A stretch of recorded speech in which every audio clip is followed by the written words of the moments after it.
Au siècle des émotions, la colère a toute sa place. De l'attaque du Capitole à Washington le 6 janvier 2021 aux mobilisations françaises contre la réforme des retraites, les gilets jaunes et bloquons tout, jusqu'à la colère saine de Ségolène Royal en 2007 ou son utilisation par Marine Le Pen en politique, elle semble avoir envahi nos espaces, saturés de vidéos courtes et de tweets qui montent en épingle nos émotions.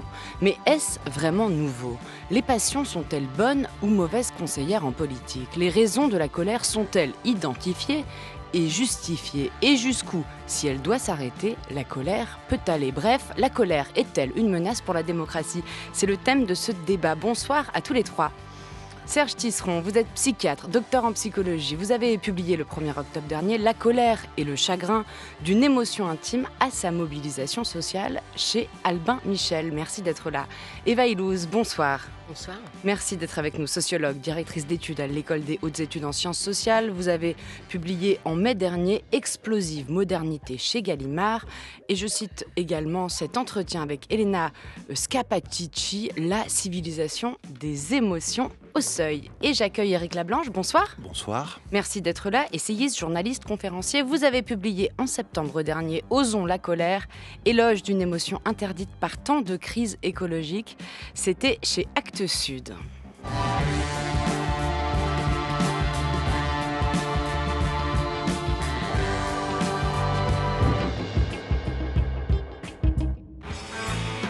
Qu'est-ce qui vous met le plus en colère aujourd'hui ? De tout donner et de ne rien avoir en retour. Il y a des colères qui sont parfaitement saines, parce qu'elles correspondent à la souffrance des gens. Je suis très en colère. Je suis très en colère contre la réforme voulue par ce gouvernement. J'ai été à la table de ce débat, l'expression de la colère de cette majorité silencieuse. Les colères sont différentes. Certaines personnes qui sont en colère ne sont pas d'accord avec la colère du voisin. Une colère a éclaté qui venait de loin. Nous venons d'entendre dans un montage Ségolène Royal, Marine Le Pen, Emmanuel Macron, des Gilets jaunes et des manifestants contre la réforme des retraites sur une musique de astéréotypie, colère, dans l'album Énergie positive des dieux, montage de Léa Racine avec Juliette Mouelik. Serge Tisseron, j'aimerais commencer avec vous. Est-ce que la colère est l'apanage de notre époque, comme on vient de l'entendre dans ce petit montage, ou ce serait bien trop résumé pour débuter cet échange ? Oui, la colère est une émotion humaine, donc elle a accompagné l'homme tout au long de son évolution. Quand on pense à la Révolution française, quand même, certains textes qui sont des textes de rage, et donc nous ne l'avons pas inventé. Mais ce qui m'impressionne, moi, dans la colère, c'est que chacun proteste en ayant l'impression d'être victime d'une injustice, ou que d'autres sont victimes d'une injustice, mais ça suffit pas. La colère, elle est virale, c'est-à-dire que très vite, il y en a d'autres qui s'agrègent à la colère des premiers, et même s'ils savent moyennement de quoi ils sont en colère, ils font groupe. Donc, vous voyez aussi une logique d'affiliation dans la colère. C'est-à-dire que quand la colère monte, très souvent, elle devient collective. Eva Illouz. Alors, évidemment, je rejoins ce que Serge Tisseron vient de dire. La colère est très présente, par exemple, dans l'Iliade. C'est ce qui caractérise le héros Achille. Et le stoïcisme, la philosophie stoïque, avait pris pour objet presque essentiel la colère. Et il fallait qu'on se détache de ces émotions et notamment de la colère. Donc c'est dire que la colère est un problème pour les philosophes depuis déjà longtemps. Alors, pour revenir à votre question, est-ce qu'il y a quelque chose dans notre époque qui fait que la colère est plus présente ? Je pense que oui. Même si, effectivement, la colère a toujours été présente. D'abord, je crois que nous vivons dans une époque où on nous enjoint d'exprimer nos émotions. Toutes nos émotions et surtout, je dirais, celle de la colère. Le mouvement féministe, en tout cas une bonne partie du mouvement féministe, demande d'utiliser la colère, exige d'utiliser la colère pour affirmer l'égalité entre les hommes et les femmes. Deuxièmement, je dirais que l'idéal de la justice devient plus fort dans nos sociétés. Et cet idéal de la justice, c'est ce qui fait que la colère augmente aussi, parce que la colère, c'est la réaction à la perception qu'un ordre moral n'a pas été respecté. Troisièmement, je dirais aussi que la reconnaissance des personnes est devenue très importante. Alors la reconnaissance, c'est quelque chose de très vague et de très intangible. Si vous ne me regardez pas comme je voudrais que vous me regardiez, par exemple, qu'il y ait quelque chose de vague et d'intangible, ça pourrait suffire en principe pour générer ma colère. Or, la reconnaissance est devenue extrêmement importante. Et puis, les deux dernières choses que je dirais qui sont aussi très importantes, c'est que les experts en communication politique, aujourd'hui, contrôlent toute l'arène politique. Ils savent canaliser très bien le mécontentement en faisant jouer la colère aux leaders politiques.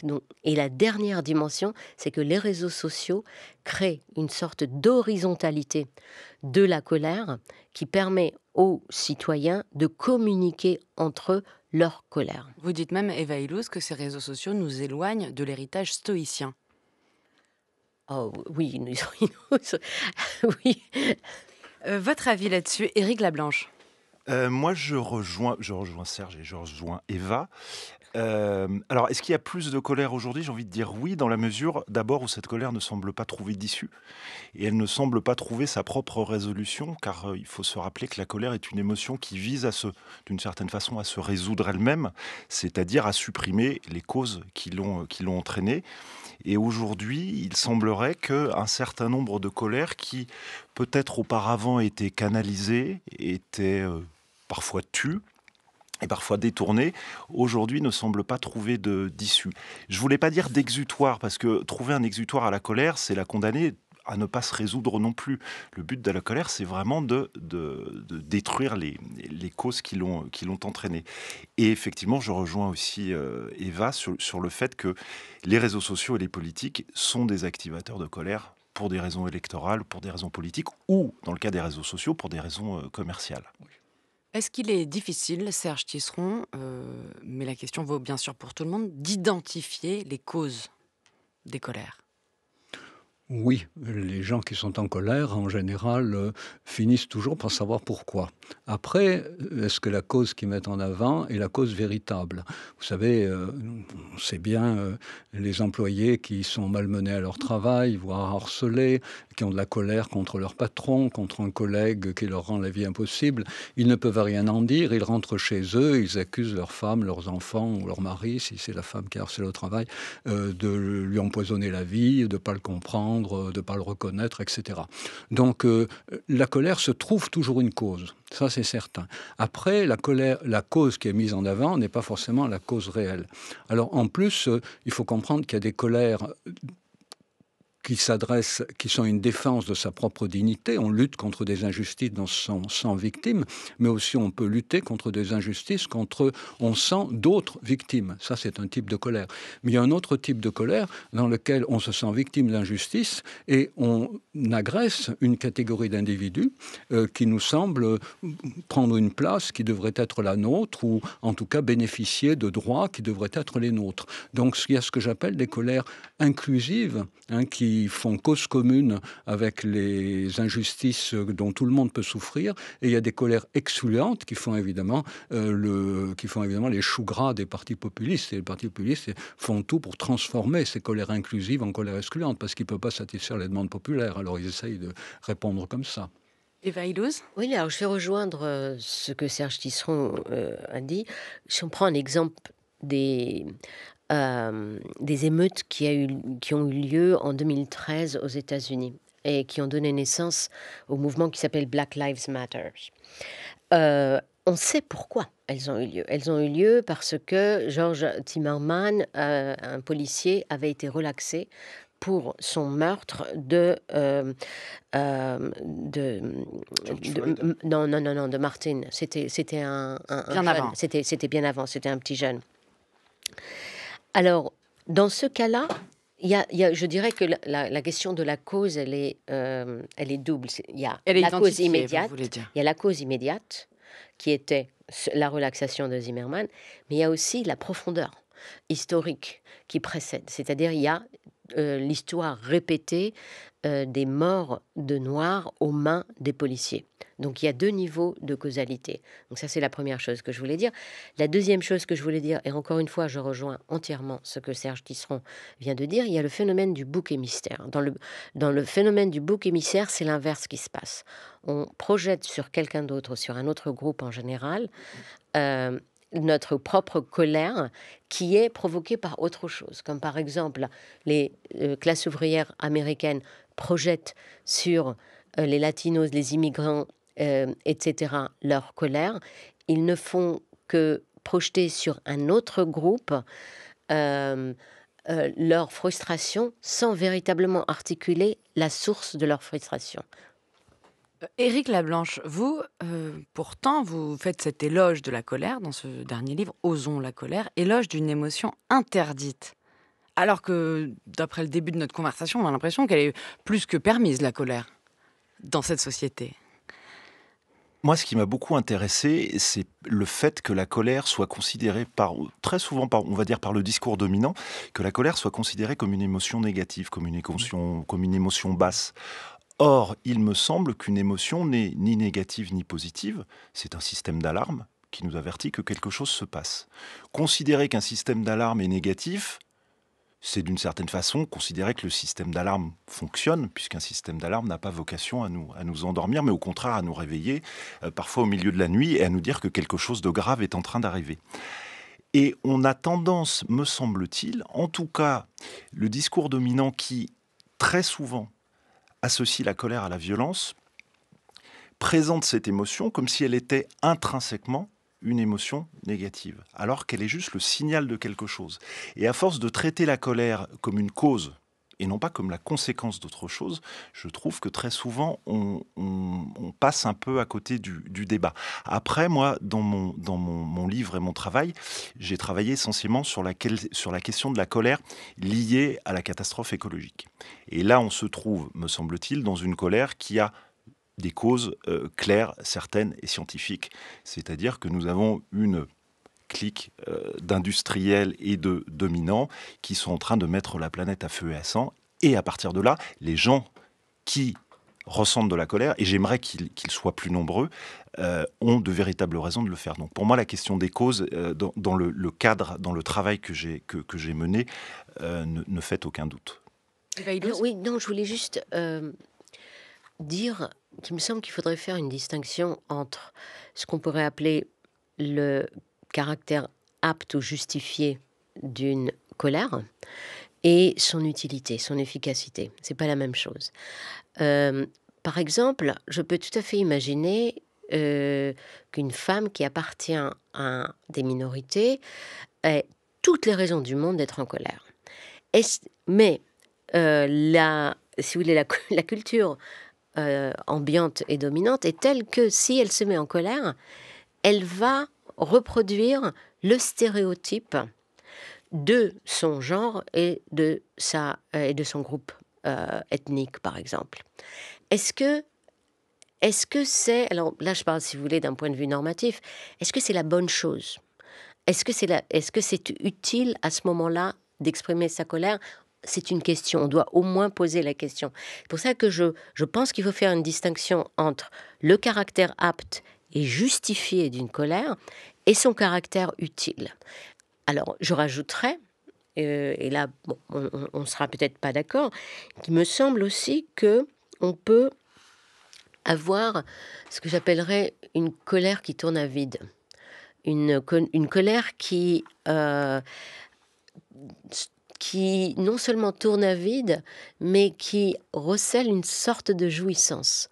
Parce que quand on est en colère, l'expression de la colère, c'est pas seulement l'expression de la frustration, c'est aussi l'expression de la dominance et de la domination. Et donc on peut tomber amoureux du sentiment de domination que la colère nous donne, et du sentiment de pouvoir qu'on peut avoir sur quelqu'un. La colère terrorise les autres typiquement.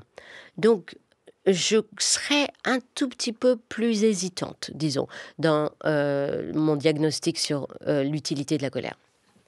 Éric Lablanche, et je vous donne la parole dans un instant, Serge Tisseron, c'est vrai que quand on prend les luttes écologiques, on se demande si cette colère qui est bien réelle, quand on voit Extinction Rebellion ou d'autres mouvements, Sainte-Soline, si ça porte ses fruits. Alors moi, je trouve cette colère extrêmement faible. Je souhaiterais qu'il y en ait plus.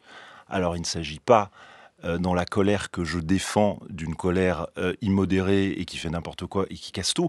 Il s'agit d'une colère construite qui s'investit collectivement dans ce que Peter Sloterdijk, qu'appelle le philosophe allemand, appelle des banques de colère. Et donc il y a cette nécessité, selon Sloterdijk, et je le suis là-dessus, cette nécessité de retrouver ces fameuses banques de colère qui sont en fait il décrit ça comme des organismes de crédit qui permettent à chacun de mettre sa petite colère individuelle en dépôt, de l'épargner, c'est-à-dire de ne pas la faire surgir dans des émeutes ou des colères un peu vaines, pour lui donner un sens politique et un sens collectif. Et vous faites le distinguo avec la violence, bien sûr. Et je fais le distinguo avec la violence, car il est bien entendu que très souvent les petites colères individuelles qui ne trouvent pas leur exutoire finissent dans des colères qui tournent en rond. Mais lorsqu'elles sont organisées par des banquiers de la colère, qui sont a priori des tacticiens ou des stratèges, on peut véritablement obtenir collectivement, c'est ce qu'ont fait les grands partis politiques au XIXe siècle, au XXe siècle, ce qu'ont fait le marxisme et le communisme, c'est-à-dire transformer des colères individuelles en quelque chose qui fonctionne politiquement et qui finit par améliorer la vie des ouvriers. Après, si vous me permettez, ça peut aller dans la violence aussi, toujours. Serge Tisseron. Oui, c'est un paradoxe en effet qui vient d'être pointé. La colère d'un côté est présentée comme une émotion négative et d'autre part, c'est vrai, par certains côtés, elle est valorisée puisqu'on est encouragé à exprimer nos émotions. Alors, comment ça se fait ça ? On a l'impression que ça tire à U et à Dia. Alors, je pense que ce paradoxe s'explique par le fait que la colère est généralement pensée de façon univoque et sur le plan quantitatif. C'est ce que j'appelle la logique du ferronnier, c'est-à-dire que un petit peu de colère, ça va, mais trop de colère, il faut la dompter, il faut la réprimer. Et du coup, ce raisonnement quantitatif, moi, j'y oppose un raisonnement qualitatif. Il y a des origines diverses colères, il y a des manifestations diverses des colères, et le jardinier, c'est quelqu'un qui regarde pousser les plantes, qui enlève les mauvaises herbes. De la même manière, il y a des mauvaises herbes de la colère. Lorsqu'on rentre dans une colère qui stigmatise certaines catégories de population comme impures, évidemment, ça commence à faire problème. On bascule d'une colère légitime dans une colère non légitime.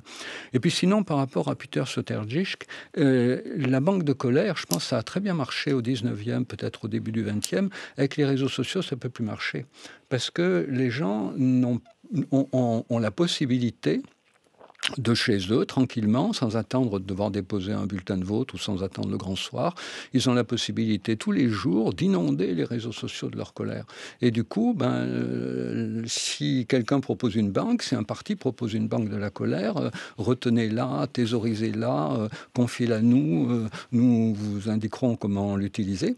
Si une banque propose quelque chose, si un parti propose quelque chose, personne n'a envie d'y aller. Les gens ont envie d'exprimer leur colère au fur et à mesure. Parce que la colère donne un sentiment très agréable quand même. Être en colère, c'est avoir l'impression de coïncider avec soi-même. Il n'y aurait pas tellement de gens en colère si ce n'était pas aussi agréable. C'est ça dont il faut se rendre compte. Il y a une jouissance de la colère qui peut aller jusqu'à la rage, qui peut aller jusqu'à la barbarie.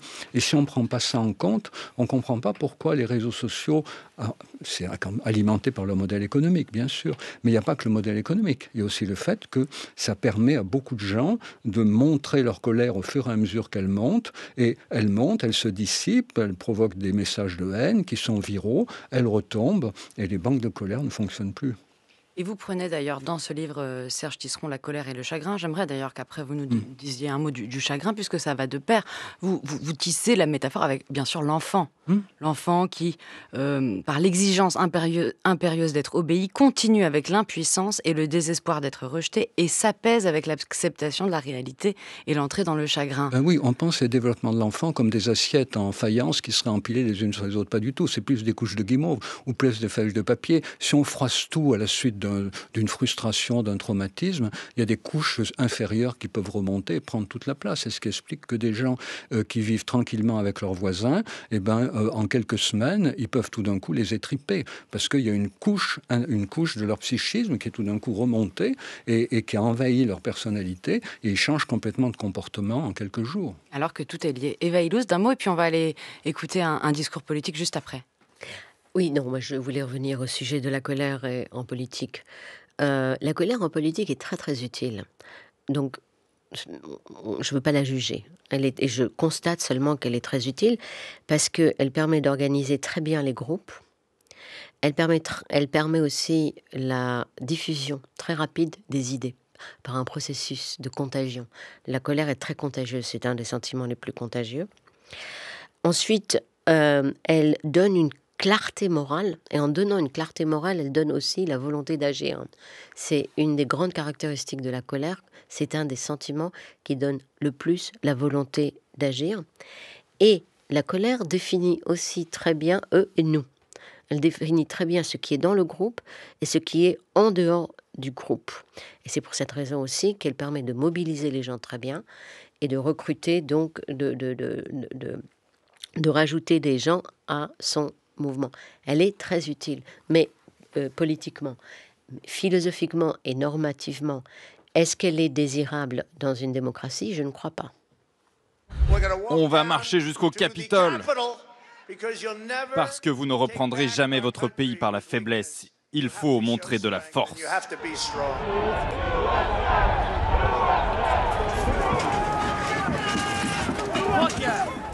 This is fucking history!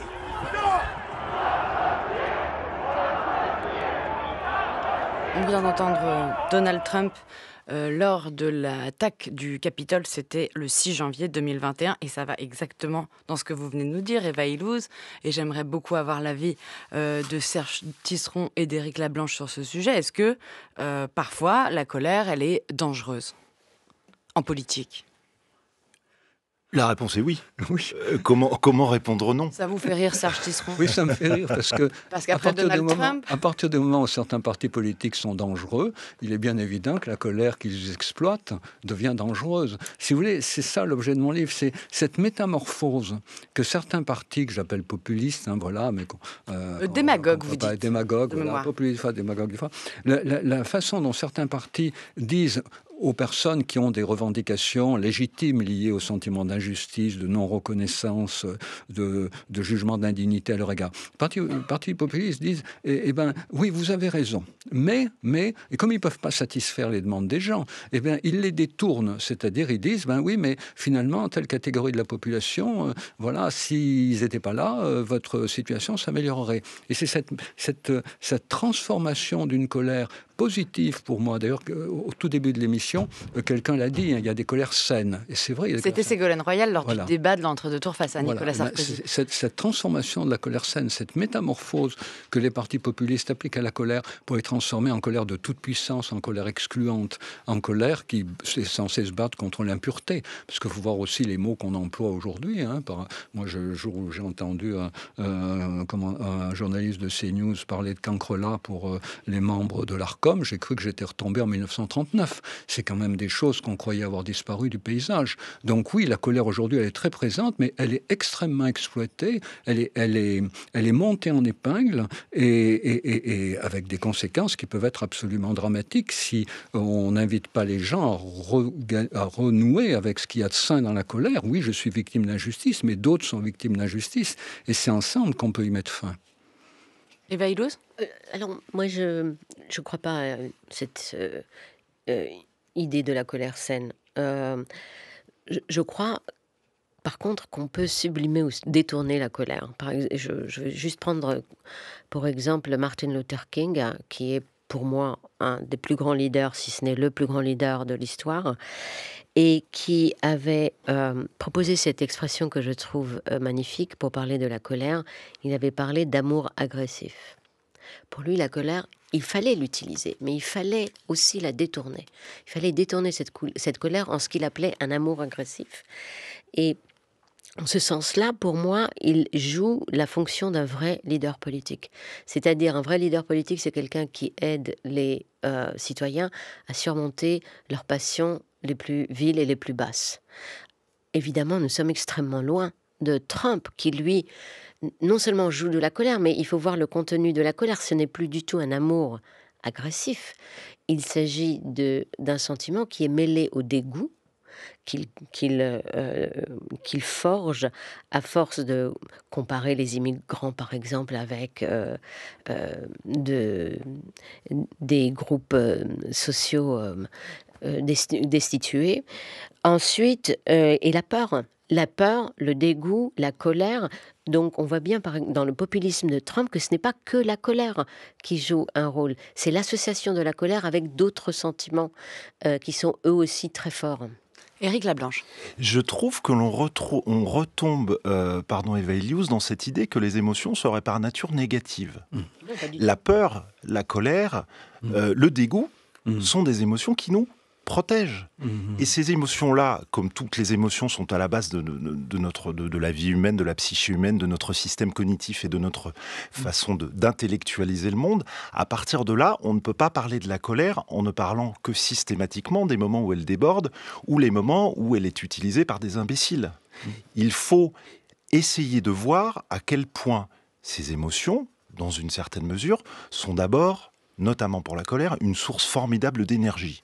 Si on regarde les 6 émotions basiques qui ont été déterminées par Paul Ekman dans les années 50, il y en a 2 qui nous immobilisent. La surprise et le... Ah, si je me rappelle plus, ça va pas.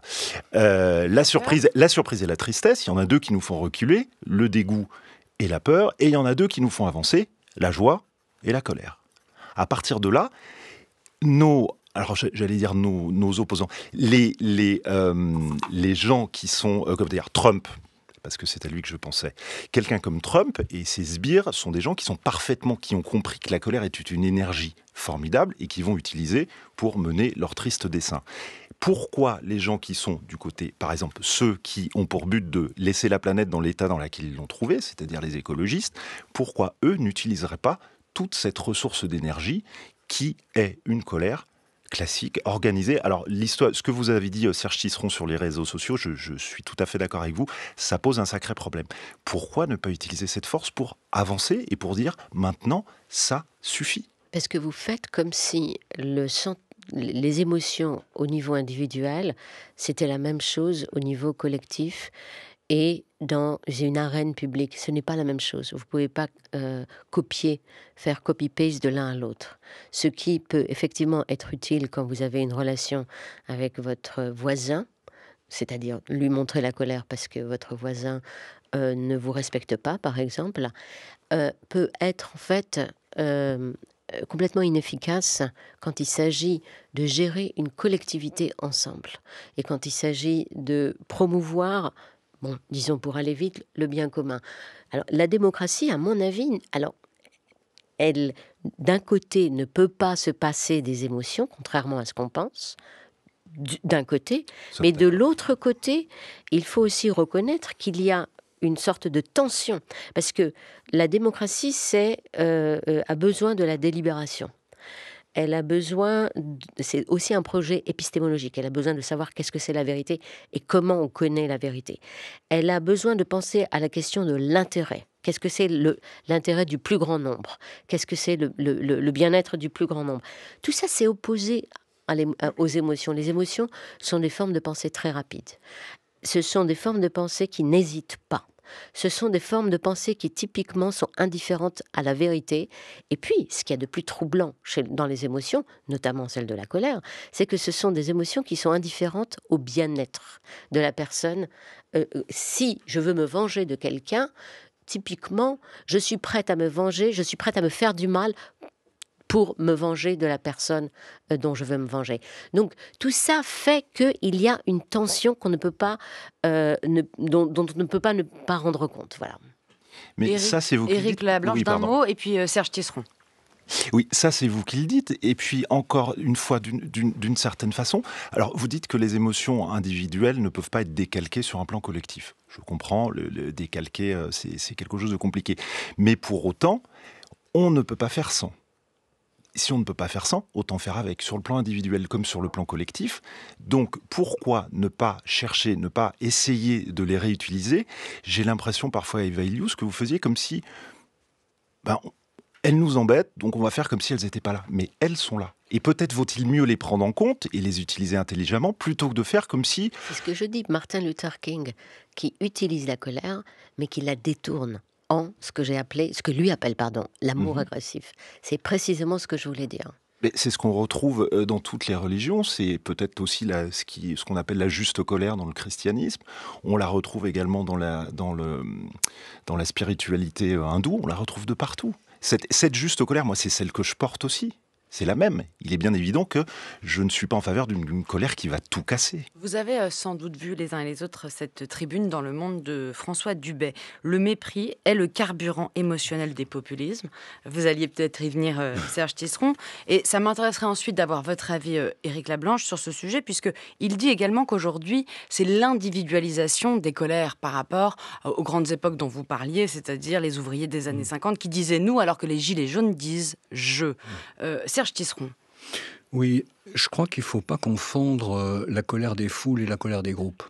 C'est vrai que lorsqu'une foule est en colère, inévitablement, ça a été montré pour la psychologie sociale depuis longtemps, inévitablement, ce qui se dessine, c'est le plus petit commun dénominateur des colères, c'est-à-dire les colères les plus archaïques, les plus enfouies, les plus excluantes, la colère de toute puissance, on va tout casser, ils vont voir un petit peu, voilà. Mais en revanche, une colère peut être partagée par un groupe, elle peut être partagée par un groupe via certains réseaux sociaux, parce qu'il n'y a pas que des bulles dans lesquelles les gens s'enferment dans la haine sur les réseaux sociaux, elle peut être partagée par un groupe militant, elle peut être partagée par un groupe associatif, et à ce moment-là, cette colère peut respecter un certain nombre de critères de reconnaissance de dignité de chacun, et c'est ce que j'appelle la colère saine. Alors, il ne faut pas croire qu'il n'y a que des colères individuelles et que des colères de foule, il y a aussi des colères de groupe qui sont plus ou moins importantes, inspirées par différents types de valeurs.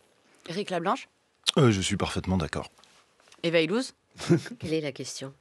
Non, c'était pour rebondir sur ce que vient de dire Serge Tisseron, mais si on arrive à ce moment du débat où tout le monde est d'accord, je vous propose d'écouter un petit micro-trottoir pour relancer notre conversation. La colère n'est pas positive et ça sert à rien. Et vous, qu'est-ce que vous en pensez? Moi, je trouve que c'est mauvais pour la santé. Alors après, j'ai des petits ennuis, la crise de foie et tout ça. Alors quand je sens la colère monter, je dis halte là, c'est pas bon. Alors c'est une certaine philosophie de la vie. Ça fait combien de temps, putain, merde! Vous avez des gens nerveux qui sont toujours surexcités, mais nous on est calme, très calme. Parce qu'on espère comme ça qu'on vivra peut-être un peu plus longtemps. Ta gueule! Moi je vais m'arrêter de te coller un pain, tu vois, ça va pas durer longtemps, tu vois. Qu'est-ce qui vous met en colère? C'était une émission sur Antenne 2 le 7 janvier 1987, une archive qu'on a trouvée grâce à nos amis de l'INA. L'émission s'appelait « Moi je ». Tiens donc, en 1987. Qu'est-ce que ça nous dit, cette colère au volant, par rapport à ce qu'on vient de se dire, Serge Tisseron? Colère au volant, dans les... Bien entendu, on entend... D'accord, oui. Comme en 1987, on le voit bien en ce moment dans les rues parisiennes. On monte très très vite quand on est dans les rues. Oui. Vous savez, quelqu'un qui est dans sa voiture, il élargit son schéma corporel à son véhicule. Et si un motard en passant le frôle de trop près, c'est un petit peu comme si son corps était agressé. Et d'ailleurs, ça me permet de dire que la colère, il faut comprendre que c'est un peu l'équivalent de la peur, mais dans un autre domaine. C'est-à-dire la peur, c'est la crainte d'une agression physique. La colère, c'est la crainte d'une agression psychologique. Et dans les deux cas, effectivement, on mobilise toutes ces capacités. D'ailleurs, sur le plan de la physiologie cérébrale, les réactions en situation de peur et les réactions en situation de colère sont extrêmement proches. Donc on comprend à partir de là que la peur peut amener des réactions d'attaque-fuite inconsidérées, la colère aussi, mais à partir de là, c'est les valeurs que les gens se donnent qui vont leur permettre de réguler leur colère. Vous avez posé une autre question tout à l'heure par rapport au mépris, au texte du B. Il y a une raison pour laquelle on ne se rend pas compte à quel point la colère monte, c'est ce que des sociologues appellent l'invisibilité. Il y a de plus en plus de gens qui ont l'impression qu'ils ne sont pas visibles. Ils ne sont pas visibles dans les relations qu'ils ont avec les autres. Voilà, parce que la visibilité, c'est aussi attaché à la consommation. Si vous consommez moins, vous êtes moins visible. Et puis des tas de petits métiers pour lesquels les gens sont un peu considérés comme des robots qui accompliraient un certain nombre de tâches. Et je pense que ce sentiment d'invisibilité, ça nourrit l'impression d'être méprisé. Et en effet, ça fait monter des colères qui ensuite vont avoir tendance évidemment à chercher à se fédérer, avec le risque que plus une colère fédère un nombre important d'individus, et plus elle va se fédérer autour de ce qu'il y a de plus régressif dans la colère, c'est-à-dire encore une fois le sentiment de toute puissance, d'emprise et de chasse à l'impur.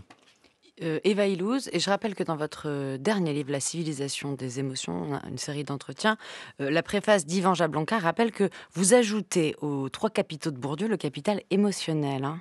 Oui, le capital émotionnel, c'est... En plus du capital social, culturel, symbolique. Exactement, oui. Et oui, c'est un concept sur lequel j'ai travaillé il y a à peu près 15 ans. Et il me semblait que les classes, disons, supérieures et les classes moyennes apprenaient aussi à gérer leur personnalité et leurs émotions de façon à bien avancer dans des grandes entreprises ou dans une organisation en général. Et donc, il m'a semblé qu'on pouvait parler de capital émotionnel, c'est-à-dire faire travailler ses émotions de façon utile. Je voudrais juste rajouter quelque chose. Je crois qu'on arrive bientôt à la fin. Il nous reste 5 minutes. Alors, je voudrais rajouter quelque chose parce que il me semble que ce qui n'est pas dit suffisamment dans cette discussion, c'est que la colère peut enlaidir l'âme. Et c'est ce à quoi les Grecs étaient très sensibles, me semble-t-il. Le personnage de Médée est un personnage qui nous hante, parce que c'est quelqu'un qui est habité, hanté, complètement contrôlé et dominé par sa colère. On a le sentiment que c'est ce que la colère fait. Donc, il y a, si vous voulez, une sorte d'esthétique et de morale de l'âme qui doit travailler impérativement sa colère. Ça, c'est au niveau individuel. De l'autre côté, et je pense qu'on est dans ce moment, on a constaté qu'il y avait beaucoup de groupes sociaux qui ne pouvaient pas exprimer de colère. Parce que la colère, comme beaucoup de sentiments, s'adosse à des hiérarchies sociales et souvent les reproduit et les exprime. C'est la raison pour laquelle les hommes peuvent beaucoup plus exprimer leur colère que les femmes ou que les enfants. Donc, nous sommes dans une époque où beaucoup de groupes réclament la capacité d'exprimer leur colère comme si ça leur donnait en fait un droit à l'égalité. Mais il ne faut pas confondre. Être en colère, ça ne veut pas dire être égal. Éric Lablanche, est-ce que dans les luttes pour le climat écologique que vous étudiez dans vos 2 derniers livres, vous sentez aussi ce que parfois peuvent ressentir aussi les femmes, une forme de mépris, de délégitimation des colères liées à ce combat que certains ne veulent pas voir émerger ? Plus les gens appartiennent à une catégorie dominée, moins la colère est légitime. C'est-à-dire que la seule colère qui soit aujourd'hui légitime, c'est celle d'Emmanuel Macron. Quand il n'est pas content, il a engueulé ses ministres, blablabli, blablabla. Plus on descend dans l'échelle de la pyramide, et plus on se retrouve avec des gens. Et il est bien évident que quand on est tout en bas de la pyramide et qu'on est une femme pauvre, racisée, on peut encore moins se mettre en colère, parce que la colère c'est moche, parce que la colère ça rend les femmes hystériques, ou elles sont hystériques, elles sont en colère. Et puis surtout, il y a cette idée que ça enlaidit l'âme, mais ça enlaidit l'âme parce que, précisément, la colère ne se résout pas. Si il ne s'agit pas, évidemment, de rester en permanence dans une situation de colère. Il s'agit, cette colère, de la résoudre et de la soigner, de faire en sorte qu'elle disparaisse parce qu'on a résolu les problèmes. C'est le mot de la fin pour vous, Serge Tisseron, La colère et le chagrin, votre livre chez Albin Michel. Oui, alors je voulais vous dire, je suis d'accord avec Eva Illouz. Gestion des émotions, oui, dans certaines catégories sociales, je dirais surtout gestion du temps long. On garde sa colère à l'intérieur de soi, on apprend à la gérer dans le temps long. Et puis les femmes, il ne faut pas oublier que les femmes, elles sont réputées impures dans beaucoup de civilisations à cause de leurs règles. Et quand même, la colère d'emprise très vite, elle flirte avec l'impureté. Et alors, votre question. Non, c'était pour vous faire réagir, vous m'aviez demandé, et puis surtout... Le chagrin. Alors, le chagrin, pour moi, c'est ce qui permet de passer justement de cette colère que j'ai évoquée plusieurs fois, d'emprise, de toute puissance, de maîtrise, qui flirte avec le rejet des catégories de population impures, hein, comme on l'avait avec Trump, qui a accusé les immigrés de pourrir le sang américain. Et c'est ce qui permet de passer de cette colère à, justement, une colère de reconnaissance mutuelle, hein, de dignité. Et comment il fonctionne, le chagrin ? Eh bien, il fonctionne en acceptant que les choses ont changé, qu'elles ne reviendront pas, que le temps passé ne reviendra pas. Et c'est vrai pour les individus dans les deuils, mais c'est vrai aussi au niveau des nations, parce que beaucoup de nations sont amenées à faire le deuil d'une partie de leur territoire, d'une partie de leur puissance. Et on est confronté à ça actuellement en France. On n'arrive pas à faire le deuil du passé impérial. C'est une très belle notion. C'est fini, malheureusement. Eva Illouz, merci d'être venue ce soir dans Question du soir. Vous êtes sociologue, je cite votre dernier ouvrage chez Gallimard, Explosive modernité. Merci à vous Serge Tisseron, psychiatre, docteur en psychologie, et merci Éric Lablanche, essayiste, journaliste et conférencier. Votre dernier livre, Osons la colère. Un immense merci à toute l'équipe de Question du soir qui m'a accompagné toute cette semaine. La semaine prochaine, dès lundi, vous retrouverez Quentin Lafay.